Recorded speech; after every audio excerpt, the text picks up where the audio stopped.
साथियों नमस्कार, मैं डॉक्टर शंकर चौधरी आप सभी का सर्वोत्तम एकेडमी जयपुर के इस ऑनलाइन प्लेटफॉर्म से हार्दिक अभिनंदन स्वागत करता हूं और उम्मीद करता हूं कि दोस्तों आप सभी लोग स्वस्थ होंगे, मस्त होंगे और आपका अध्ययन कार्य भी सुचारू तौर पर जारी होगा। जैसा कि विगत काफ़ी लंबे अरसे से आपके अपने YouTube चैनल हिंदी सर्वोत्तम पर टॉपर्स की क्रमबद्ध श्रृंखला देख रहे हैं और ये जो जितने भी टॉपर्स सर्वोत्तम एकेडमी ने दिए हैं, मैं मानता हूं कि आपको इनके जीवन से प्रेरणा मिलनी चाहिए।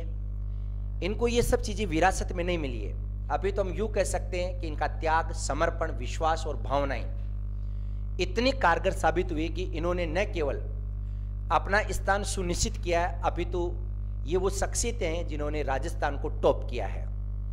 आज मैं आपको जिस महान शख्सियत से रूबरू करवाने जा रहा हूं दोस्तों, अब ये किसी परिचय के मोहताज नहीं है।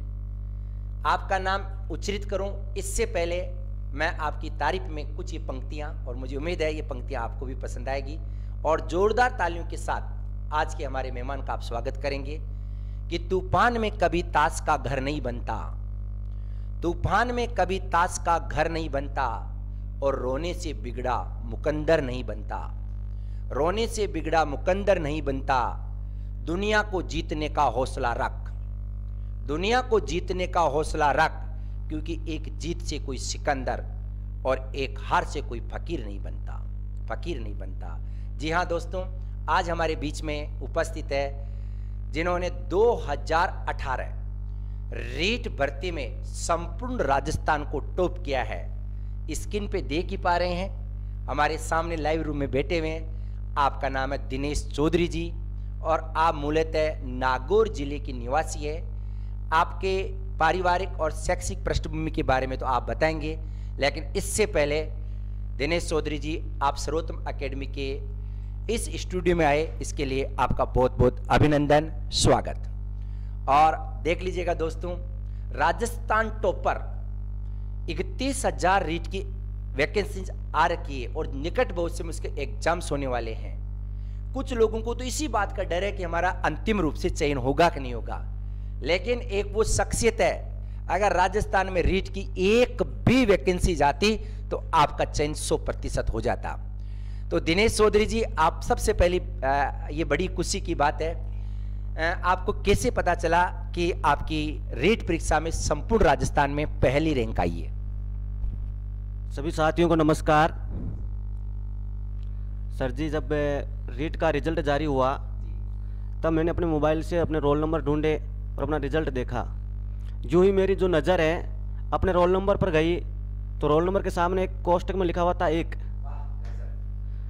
जब मुझे इस बात का पता चला कि मैंने रीट में पूरे राजस्थान को टॉप किया है, उस समय जो मुझे खुशी हो रही थी, मतलब जो खुशी के आंसू आने लगे थे, मैं उस खुशी को अपने शब्दों में बयान नहीं कर सकता हूं। जी सर, बहुत बहुत धन्यवाद। बिल्कुल, कितनी खुशी होती है दोस्तों। आंसू दो प्रकार के होते हैं, एक तो गम के आंसू होते हैं, एक खुशी के आंसू होते हैं, और खुशी के आंसू हर किसी आदमी के नहीं निकलते। ये एक अपने आप में एक ऐसी संवेगात्मक प्रक्रिया है जो बहुत विशेष परिस्थितियों में बाहर आती है, और खुशी के आंसू आना अपने आप में बड़े गर्व का विषय होना भी चाहिए दिनेश जी, क्योंकि पूरे राजस्थान को टॉप करना कोई छोटी मोटी बात नहीं है। दोस्तों, वीडियो के अंत तक आप बने रहिएगा, क्योंकि आज बहुत बढ़िया बढ़िया बातें दिनेश जी आपसे करेंगे, और मैं विश्वास दिला रहा हूं अगर इस वीडियो को आप ज़्यादा से ज़्यादा मात्रा में शेयर करेंगे, अपने दोस्तों तक पहुंचाएंगे, तो 100% उनके जीवन की दशा और दिशा तो बदलेगी, बल्कि इसका पुण्य भी आपको मिलेगा। तो अब शुरुआत करते हैं बहुत बढ़िया बढ़िया प्रश्नों से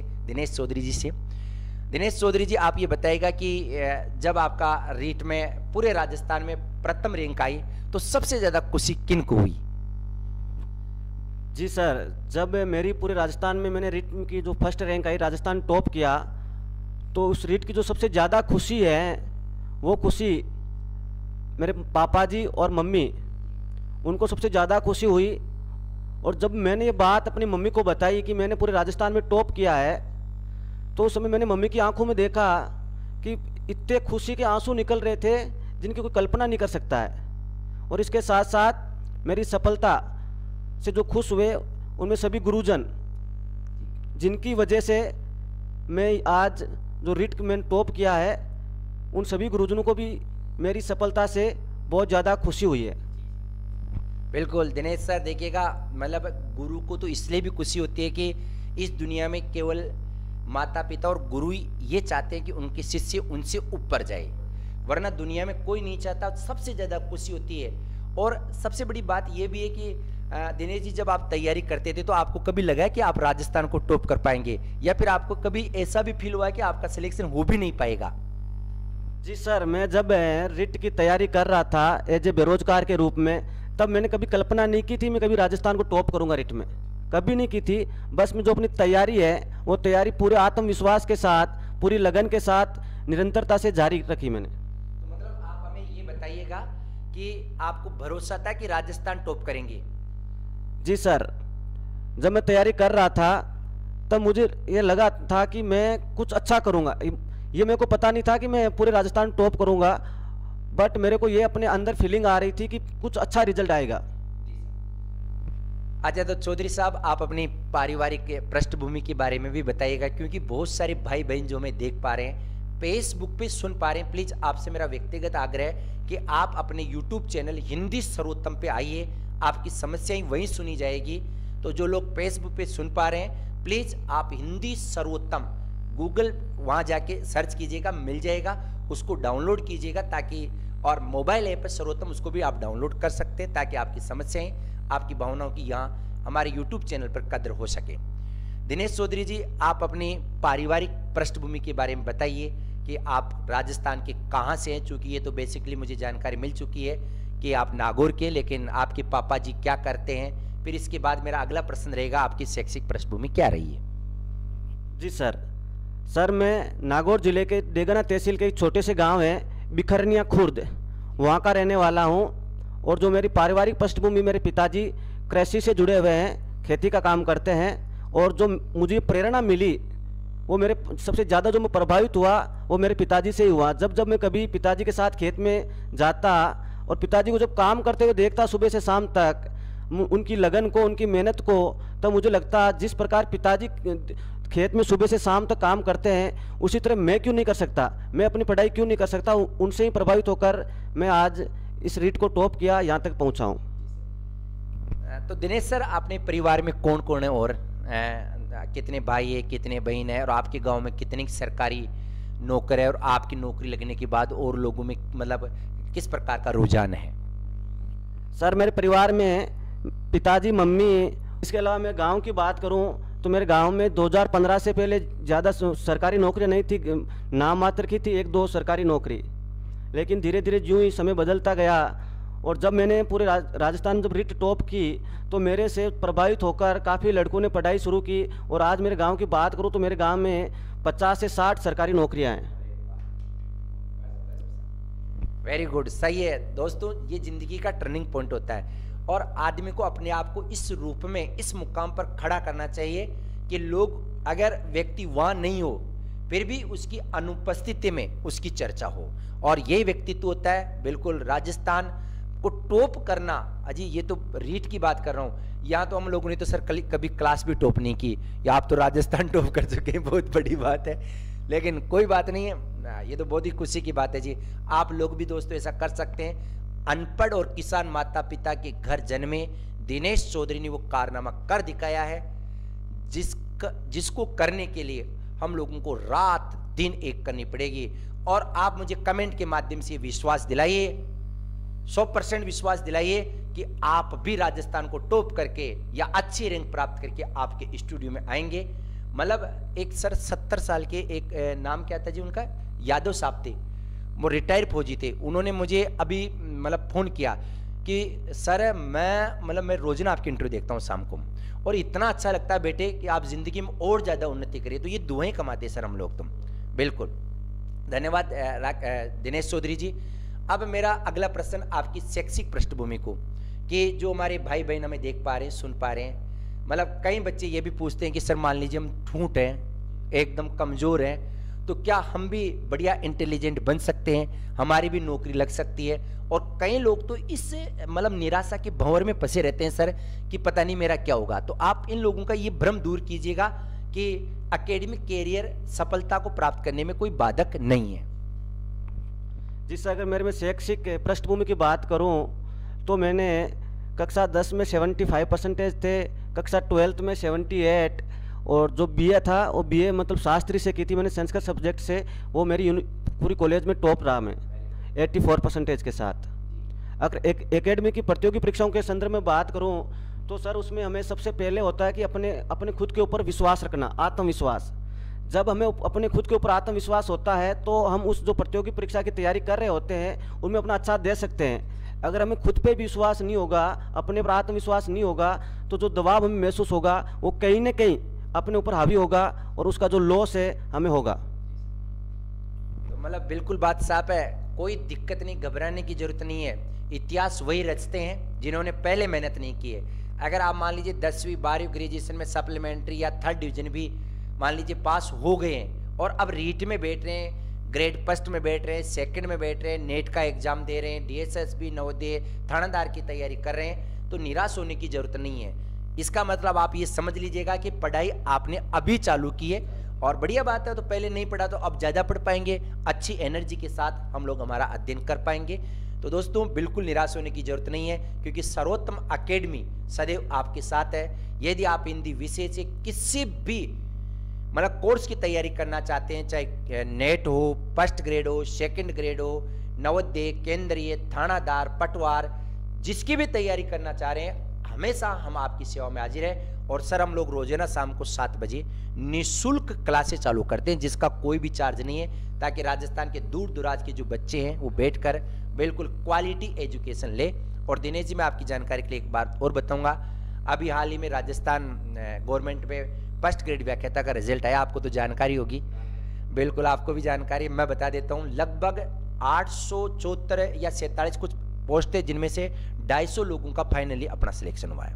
मतलब कुल मिला के हम यूँ कह सकते हैं कि बच्चों ने इतनी मेहनत की है, हमारा तो क्या योगदान है, बच्चों की ने इतनी मेहनत की है कि खुद के माता पिता का नाम तो रोशन किया है, लेकिन अपने अकेडमी का और हम जैसे गुरुजनों का नाम भी रोशन किया। तो दोस्तों बात साफ है कि निराश बिल्कुल भी होने की जरूरत नहीं है। अगर आप में से कुछ प्रश्न पूछना चाहते हैं तो पूछ सकते हैं। मैं दिनेश जी से लगातार प्रश्न कर रहा हूं, तो मेरा अगला प्रश्न दिनेश जी से ये है कि सर अब बहुत सारे विद्यार्थी आपसे ये सुनना चाहते हैं कि आपका स्कोर क्या रहा, मतलब आपने कितने अंक प्राप्त किए, पहले तो आप ये बताइए, फिर आपके हर सब्जेक्ट में कितने कितने अंक आए। किताबों के बारे में बाद में चर्चा करूंगा। सर मेरे ऑल ओवर अंक की बात करूं तो मेरे रिट में ऑल ओवर अंक थे 126 126 टोटल मार्क्स थे मेरे। तो सर इनमें जैसे रेट के सिलेबस की अगर बात करें तो चूंकि एक तो फर्स्ट लैंग्वेज के रूप में ज़्यादातर की हिंदी होती है, सेकंड में संस्कृत, अंग्रेजी, सिंधी, पंजाबी हो सकती है, और एक साइकोलॉजी का पेपर होता है। और अगर आप एसएसटी से थे तो 60 नंबर का आपका एसएस का पेपर होगा। कुल मिला के 150 में से दिनेश चौधरी ने 126 अंक प्राप्त करके राजस्थान को टॉप किया है। तो आप हमें बताइएगा कि हिंदी विषय में कितने नंबर आए, और संस्कृत में आपके कितने थे, साइकोलॉजी में कितने थे, और एसएसटी में आपके कितने नंबर थे। सर मेरे अगर मैं सब्जेक्ट प्रति सब्जेक्ट के अंकों की बात करूं तो मेरे हिंदी विषय में अंक मैंने प्राप्त किए थे 27, 30 में से 27 अंक मैंने हिंदी विषय में प्राप्त किए। और साइकोलॉजी की बात करूं तो साइकोलॉजी मेरा आए थे 22 नंबर 22।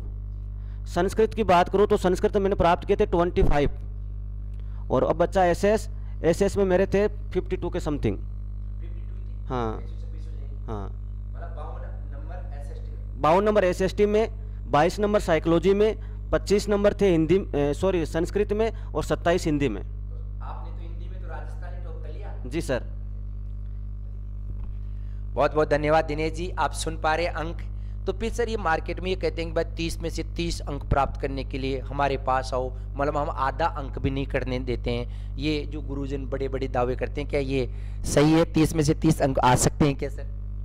सर एक ये विडंबना है कि जो ऐसे कई पुस्तकें मैंने देखी है उन पर लिखा होता है कि 30 में से 30 अंक प्राप्त करने के लिए पुस्तक आपके लिए मील का पत्थर साबित होगी। मुझे नहीं लगता सर राजस्थान में ऐसी कोई बुक है जिसमें से सारे के सारे क्वेश्चन आए आज तक।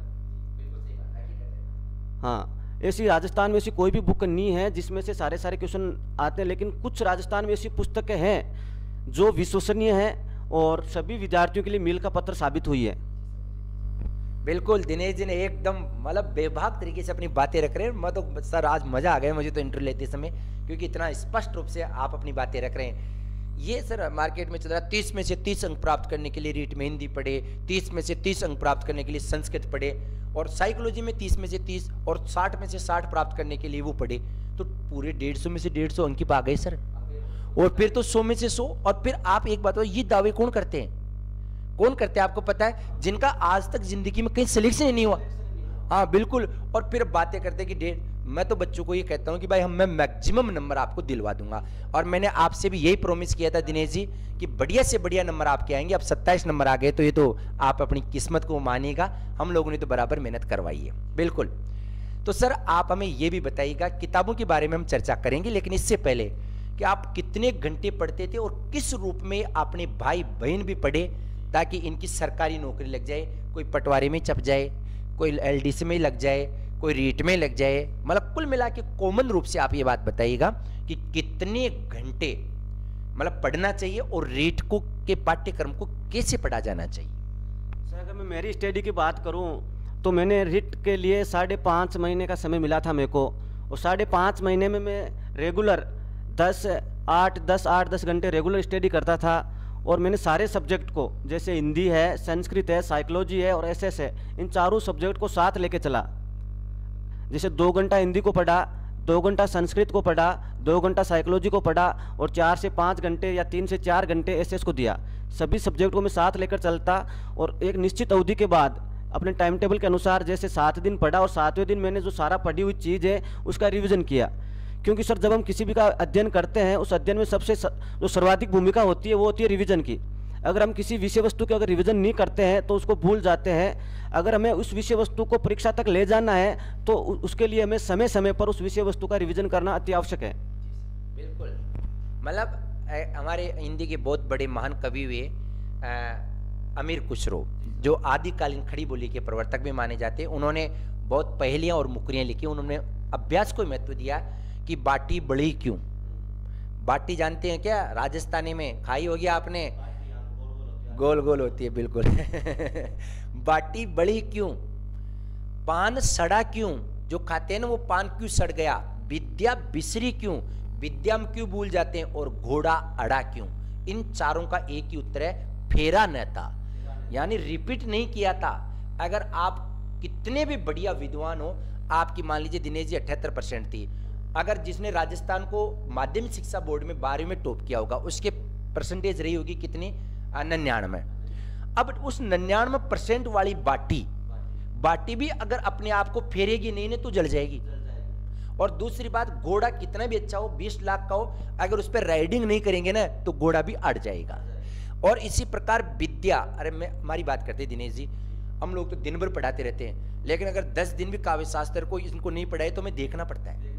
तो विद्या बिसर क्यों जाती है? भूल जाते हैं। और इसी प्रकार दोस्तों बात साफ है, पान भी सड़ जाता है, घोड़ा भी अड़ जाता है, विद्या भी बिसर जाती है, बाटी भी बढ़ जाती है। इसलिए इन सब में फेरे की आवश्यकता है। अमूमन होता है क्या, बच्चे ना 5 दिन तो पढ़ते हैं जयपुर में, 6 दिन घर पे चले जाते हैं, तो जो वहाँ जो आपकी नियमितता बनती है ना वो फिर टूट जाती है। और ऐसे बच्चे 31,000 में भी स्थान बनाने के काबिल नहीं रहते हैं। बिल्कुल। मेरा अगला प्रश्न सर आपसे, क्योंकि बहुत बच्चे लगातार पूछते रहते हैं, तो आप जो भी बात बताएंगे एकदम ईमानदारी से बताएंगे। ऐसा नहीं कि शंकर सर के पास आ गए, अपनी बातें तो अपन करते रहते हैं, कि आपने कौन कौन सी किताबें पढ़ी और उन किताबों की क्या क्या विशेषताएं हैं। आप कर्मिक रूप से एक एक किताब के बारे में चर्चा करते हुए बच्चों का मार्गदर्शन करें, क्योंकि अब आप लोगों की रोल मॉडल है सर, मतलब आपकी जिम्मेदारी और भी ज्यादा बढ़ जाती है जी। तो कौन कौन सी किताबें आपने पढ़ी है? सर सबसे पहले अगर मैं संस्कृत की बात करूं, संस्कृत के संदर्भ में, तो संस्कृत के लिए मैंने राम कुमार सर की एक पुस्तक आती है संस्कृत सरस्वती, उसका अध्ययन किया। और उसके साथ साथ एक मॉडल पेपर भी आता है संस्कृत सरस्वती का, उन दोनों का अध्ययन किया। और शिक्षण विधियों की बात करूं संस्कृत के लिए, तो शिक्षण विधियों के लिए मैंने आपकी एक बुक आती है जो सारे टेट के लिए चलती है, सर्वोत्तम पब्लिकेशन संस्कृत शिक्षण विधियाँ। इस पुस्तक का अच्छे से मैंने रिवीजन किया। और मैं जो शिक्षण विधियों के संस्कृत में बात करूं तो मेरे जो 25 नंबर बने थे सर संस्कृत में, शिक्षण विधियों में मेरे 15 में से 15 नंबर थे। जो 5 नंबर मेरे कटे थे वो थे ग्रामर में, संस्कृत ग्रामर में। तो सर आप हमें ये बताइए, जैसे ये तो बात रही संस्कृत की जी, मतलब आप हमें ये भी बता दीजिएगा रीट में सिलेक्शन होने के लिए जी, मतलब बच्चे किस पार्ट को ज्यादा पढ़े, कौन सी मतलब किसमें ज्यादा नंबर आ सकते हैं और जी। मतलब सिलेक्शन में भूमिका अदा कर सकता होगा। सर अगर मैं रीट के संदर्भ में बात करूं, जो मतलब ऐसा कौन सा जो भाग है, पार्ट है जो रीट में अपना मेजर रोल निभाता है, तो उसके लिए जो शिक्षण विधियों का जो पार्ट है, तो शिक्षण विधियों का पार्ट रीट में सबसे ज़्यादा अंक आता है। और जो स्टूडेंट शिक्षण विधियाँ अच्छी तरह से कर लेता है, उनकी पकड़ हो जाती है शिक्षण विधियों की, तो मुझे नहीं लगता कि उसका रीट में सिलेक्शन नहीं होगा, 100% उसका रीट में सिलेक्शन होगा। आपको पता है दिनेश सर, लगभग 40 नंबर की रीट की शिक्षण विधियां भी आती है, तो उसके लिए तो शिक्षण विधियों को पढ़ा जाना जरूरी है। जी सर, बात है। अगर मैं रीट की शिक्षण विधियों की बात करूं तो हिंदी में 15 नंबर की आती है, संस्कृत में 15, 15, 15, 30 और 10 नंबर की आती है एसएस में। तो 40 नंबर की जो शिक्षण विधियाँ आती है, उसके लिए जो मैंने शिक्षण विधियों की जो सारी ऑल ओवर पुस्तकें पढ़ी थी, वो सर्वोत्तम पब्लिकेशन शंकर सर द्वारा जो लिखित पुस्तकें हैं वो पढ़ी थी। इन पुस्तकों की दोस्तों जो सबसे बड़ी विशेषता है वो ये है कि इन पुस्तकों जो हर जो टॉपिक है उसका अच्छे से विश्लेषण किया गया है, उनका विस्तारित रूप दिया गया है।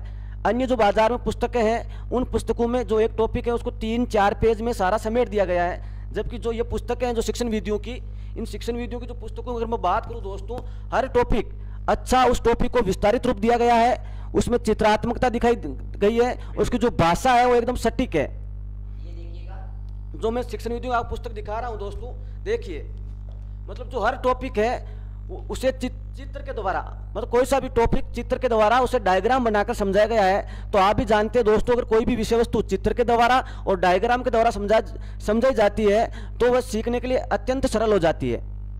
बिल्कुल सर, तो मतलब आप अपने जो बेरोजगार भाई बहन हैं उनको यही बताना चाहेंगे कि आप इस किताब को खरीद लें, क्योंकि ऐसे अवसर बार बार नहीं आते। दोस्तों अगर आप मेरे पे विश्वास करते हो, मैं एक रीट टॉपर के नाते आपको बता रहा हूँ, अपना छोटा भाई मानो या बड़ा भाई, अगर मैं शिक्षण विधियों की जो आपको पुस्तकें बता रहा हूँ, अगर वो आपने ज्ञान से पढ़ ली, उनका अध्ययन कर लिया, तो निश्चित तौर पर मैं ये कहूँगा कि आपका 100% रीट में सिलेक्शन होगा। जो शिक्षण विधियों की पुस्तक है सर्वोत्तम पब्लिकेशन, पब्लिकेशन का नाम है सर्वोत्तम पब्लिकेशन और उनका लेखक है शंकर चौधरी सर। उन सारी पुस्तकों को आपको हिंदी की भी लाना है, अलग अलग आती है, हिंदी की भी आती है, संस्कृत की भी आती है और जो एसएस इसकी भी पुस्तक आती है। उनमें से आपको सारी पुस्तकों का समय समय पर रिवीजन करना है, उनको पढ़ना है। इनके साथ साथ इन शिक्षण विधियों का एक सम्मिलित रूप में मॉडल पेपर आता है, मतलब हिंदी, संस्कृत और एसएस और जो पर्यावरण जितनी भी शिक्षण विधियों की पुस्तकें हैं उनका एक संयुक्त रूप में एक मॉडल पेपर आता है। उसमें आज तक जितने भी रीट के पेपर हुए हैं और सीटेट के पेपर हुए, जितने भी टेट के पेपर हुए, उनमें जितने भी सारे क्वेश्चन आए हैं, प्रश्न बैंक आए हैं, उन सभी का समावेश इस सर ने एक पुस्तक में इतने अच्छे से किया है। और हर प्रश्न की जो व्याख्या है वो इतनी अच्छे से की है, आपको पढ़ने पर लगेगा कि वास्तव में ऐसी बुक आज तक हमने कभी देखी नहीं है। और जब आप परीक्षा दोगे और परीक्षा हॉल से बाहर आओगे तो मैं निश्चित तौर पर दोस्तों आपसे कह सकता हूं कि आपके चेहरे पर एक मुस्कुराहट होगी। बहुत बहुत धन्यवाद, आप तो मतलब इतनी तारीफ कर दी कि हमारे पास कोई शब्द। मैंने अपने ये तारीफ नहीं कर रहा हूं सर, मैं ऐसा नहीं है कि आपके सामने बैठा हूं तो आपका मैं गुणगान नहीं कर रहा हूं, लेकिन हकीकत है जो मैंने अपने अध्ययन काल में, रीट के अध्ययन काल में जो मैंने महसूस किया आपकी पुस्तकों का, उसमें मुझे यही लगा जो मैं विद्यार्थियों को बता रहा हूं, ये सर की जो पुस्तकें निश्चित ही आपकी सफलता में एक मील का पत्थर साबित होगी। और ये सारी पुस्तकें आपके लिए उन सीढ़ियों का काम करेगी जो आपको रीट के उस मंजिल तक आसानी से पहुँचाएगी, ऐसा मेरा विश्वास है।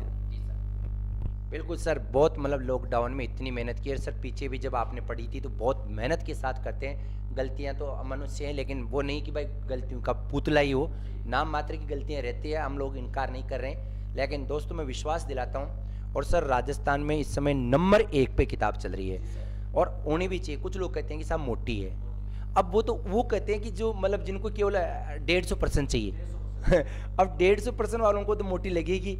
ये सारी की सारी किताबें, जैसे कि सर आप स्क्रीन पे देख भी पा रहे हैं, सारी की सारी किताबें दोस्तों आपको ऑनलाइन हमारे सर्वोत्तम मोबाइल ऐप पे भी उपलब्ध हो जाएगी।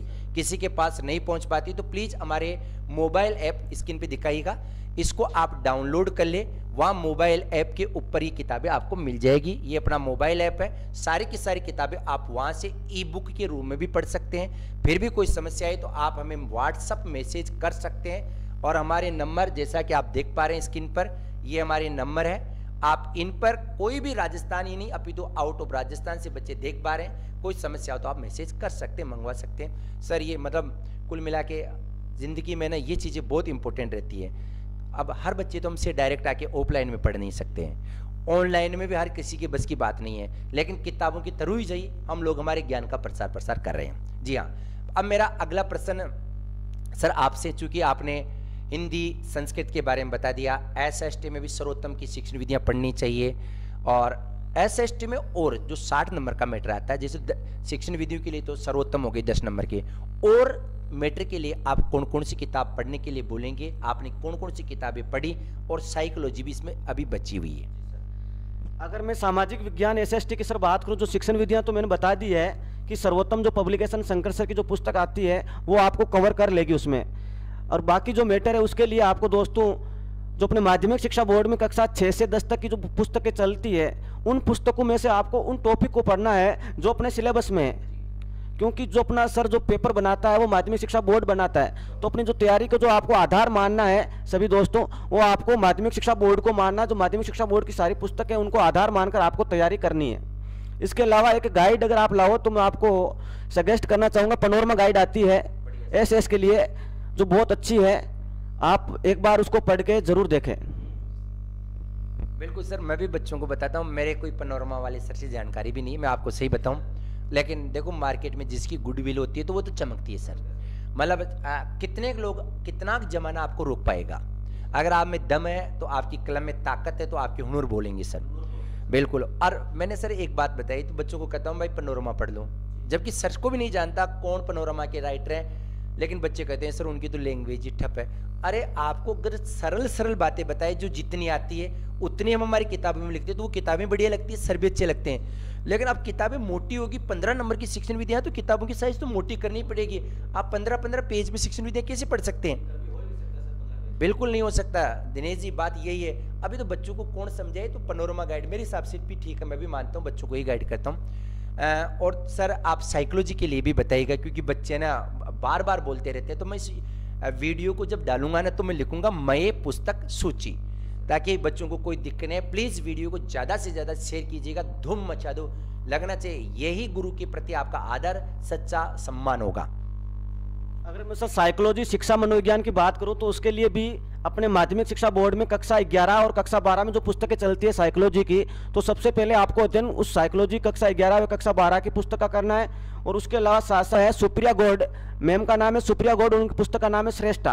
तो आपको साइकोलॉजी के लिए माध्यमिक शिक्षा बोर्ड की कक्षा 11 व 12 की पुस्तक और इनके साथ 2 गाइड, एक अवनी प्रकाशन धीर सिंह जी की और दूसरी है सुप्रिया गौड़ की श्रेष्ठा।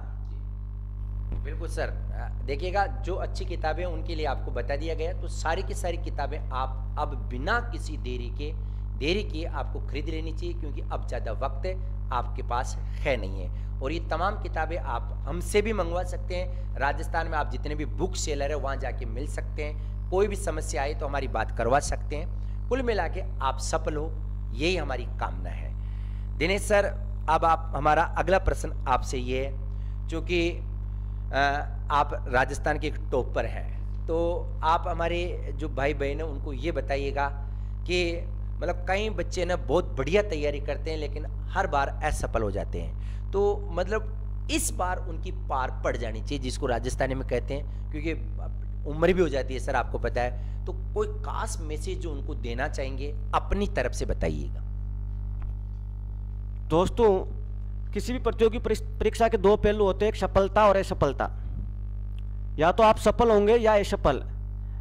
आप यदि असफल हो जाते हो तो आपको असफलता से घबराना नहीं है, उस असफलता से आपको सीखना है क्या कमियां रह गई है आपकी असफलता में, उन कमियों को उनसे सीखकर आपको फिर से सफल होने की कोशिश करना है। किसी ने कहा है कोशिश कर हल निकलेगा, कोशिश कर हल निकलेगा, आज नहीं तो कल निकलेगा, आज नहीं तो कल निकलेगा। अर्जुन के तीर सा सद, क्या बोल रहा है कि अर्जुन के तीर सा सद, मरुस्थल से भी जल निकलेगा, मरुस्थल से भी जल निकलेगा। गुड गुड गुड सर, तो मतलब आगे क्या व्याख्याता हिंदी में बनेंगे क्या? थैंक यू सर, तो मतलब बिल्कुल आप तो परिपूर्ण है। दोस्तों, आप रीड टॉपर से बात नहीं कर रहे हैं, बल्कि आप, अगर मैं इनको संबोधित करूं तो आप भावी व्याख्याता से भी रूबरू हो रहे हैं। बिल्कुल, और राजस्थान टॉप करेंगे, मुझे विश्वास है सर आपके ऊपर। अच्छा दोस्तों, मेरा अगला प्रश्न कि जब आप सर्वोत्तम एकेडमी कोचिंग संस्थान में आप हमारे पास आए, तो सर्वोत्तम एकेडमी की सबसे बढ़िया बात क्या लगी आपको, वहां पढ़कर कैसा लगा? अगर सर मैं सर्वोत्तम एकेडमी की बात करूं तो इसकी मुझे जो सुझाव है वो मेरे पंचायत में एक गांव है, वहाँ के जो 3-4 लड़के जिनका सिलेक्शन हुआ था फर्स्ट ग्रेड में, उनसे मेरी बात हुई थी उनसे, तो उन्होंने बताया कि जयपुर में एक एकेडमी है सर्वोत्तम एकेडमी, और आप अगर हिंदी आपको पढ़नी है, हिंदी में अच्छी पकड़ करनी है तो उन सर के पास जाओ। तो मैंने उन लोगों पर भरोसा करके अपने माता पिता से आशीर्वाद लेकर, भगवान का नाम लेकर सर मैं सीधा ट्रेन द्वारा जयपुर पहुंचा और सर्वोत्तम एकेडमी में आया। सर्वोत्तम एकेडमी में सबसे पहली जो मेरी मुलाकात है वो मेरी शंकर सर से हुई थी। उस समय मैं एक बेरोजगार था, घबराया हुआ था, न मेरे में आत्मविश्वास था, तो शंकर सर ने मुझे ऐसी कई बातें बताई जिनसे मेरा आत्मविश्वास बढ़ा। जो शंकर सर का योगदान है मेरी सफलता में, और सर्वोत्तम एकेडमी का अविस्मरणीय योगदान है जिनको मैं आज जीवन कभी भुला नहीं सकता। आपका सर मैं बार बार अपने हृदय की गहराइयों से आभार और धन्यवाद प्रकट करना चाहता हूँ। बहुत बहुत धन्यवाद दिनेश जी।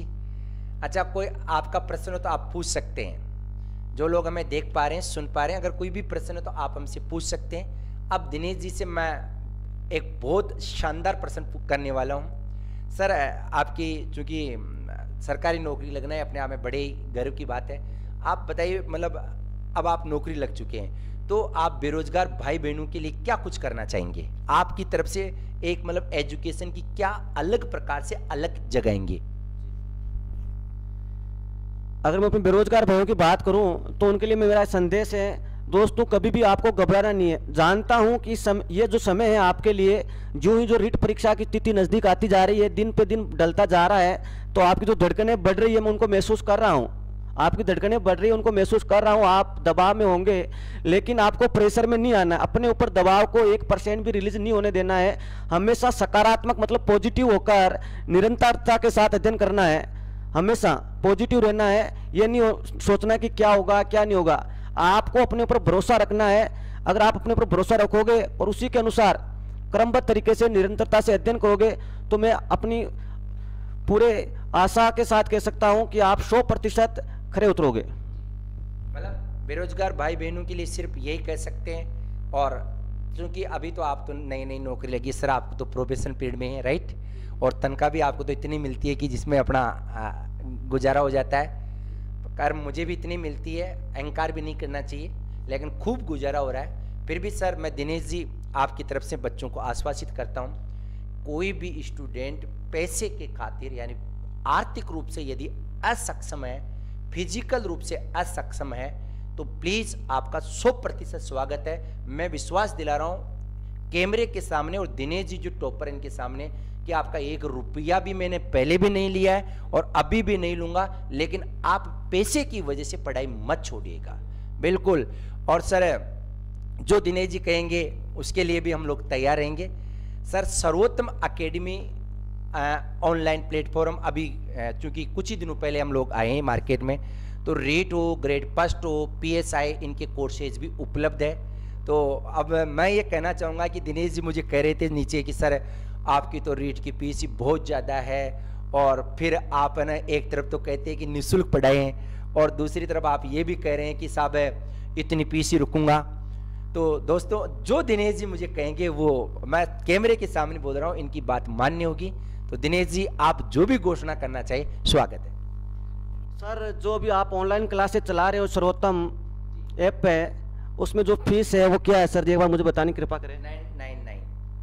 999 है ना, 99। तो सर मैं आपसे अनुरोध कर रहा हूँ, मेरे अपने बेरोजगार भाइयों और बहनों के लिए मैं आपसे जो वो यही आपसे मैं कहना चाह रहा हूँ और हृदय से जो चीज़ मांग रहा हूँ, और मुझे भरोसा आप मेरी बात को रखेंगे, तो मैं आपसे कह रहा हूँ जो आप जो कोर्स 999 में दे रहे हो, वो आपसे मैं कह रहा हूँ इन बेरोजगार भाइयों के लिए आप 599 599 में कर दो। बिल्कुल सर, ये मैं आज ही घोषणा करता हूँ, मतलब आने वाले 2-3 दिन तक ये कोर्स 599 नहीं होगा, मैं इनसे भी नीचे आ रहा हूँ, 499 पे होगा सर। इससे बढ़िया और कुछ नहीं हो सकता। दिनेश जी ने बात रखी और फिर हमारे स्टूडेंट जब टॉप करे तो मैं इससे ज़्यादा खुशी क्या हो सकती है। तो प्लीज़ केवल और केवल 2 दिन का मौका आपके पास, 499 में आप पूरी हिंदी विषय का कोर्स प्राप्त कर सकते हो। 30 में से 30 तो नहीं, क्योंकि वो मेरे भी नहीं आएंगे, कहीं आप ये सोचिए कि 30 में से 30 बोलेंगे, लेकिन 30 में से 27 नंबर जैसे दिनेश जी के आए ना, वैसे आप 30 में से 28 नंबर जरूर प्राप्त करेंगे।